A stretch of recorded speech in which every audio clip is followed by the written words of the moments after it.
মুহূর্তে রাজ্যের 235টি স্বাস্থ্যকেন্দ্র, যার মধ্যে মেডিকেল কলেজ, মহকুমা হসপিটাল, গ্রামীণ হসপিটাল এবং ব্লক স্বাস্থ্যকেন্দ্র রয়েছে, সেখানে একযোগে এই টিকাকরণ কর্মসূচি আমরা আজকে শুরু করলাম। মাননীয় ভারত সরকারের স্বাস্থ্যমন্ত্রী জগৎ প্রকাশ নাড্ডাকে আমি ধন্যবাদ জানাবো। তিনি আমাদের 7,72,650 ডোজ টিকা দিয়েছেন, যা আমরা বিনামূল্যে এই প্রতিষেধক বা টিকাকরণের কর্মসূচি আমরা শুরু করতে পারব। আগামী দিনে 880টি কেন্দ্রে এই প্রতিষেধক কর্মসূচি চলবে এবং আমি আপনাদের সকলের সহযোগিতা প্রার্থনা করি।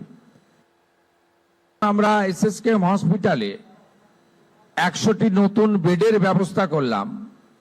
সাথে সাথে এর আগে কলকাতার সমস্ত স্টেট হসপিটালে যাতে একটা রোগীও রেফার না হয়, তার জন্য আমরা একটা সমন্বয় করেছি এবং বিভিন্ন সময়ে রাজ্য সরকারের কাছ থেকে যে সমস্ত বেসরকারি হসপিটালগুলি 1 টাকাতে জমি নিয়েছেন, তাদেরও 15% বেড সাধারণ মানুষ, অর্থনৈতিকভাবে দুর্বল মানুষ এবং অতিরিক্ত চাপ স্টেট হসপিটালে হলে তারা যে রোগীকে পাঠাবেন সেটাও তাদেরকে ভর্তি নিতে হবে এবং তাদেরকে পরিষেবা বিনামূল্যে দিতে হবে, এটাও আমরা সিদ্ধান্ত নিয়েছি।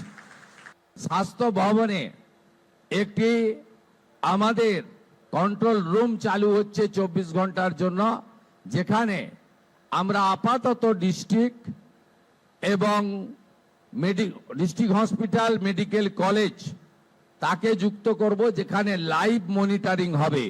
হসপিটালে দালাল চক্র আছে কিনা, হসপিটালে ডাক্তারবাবুরা আছেন কিনা, রোগীরা বেডে আছেন না অন্য জায়গায় আছেন, হসপিটালের মধ্যে কুকুর বিড়াল ঘুরে বেড়াচ্ছে কিনা, হসপিটাল নোংরা কিনা, এটা আমরা সরাসরি দেখব। তার জন্য আমরা পেশাদার লোকজনকে রাখছি এবং জিরো টলারেন্স।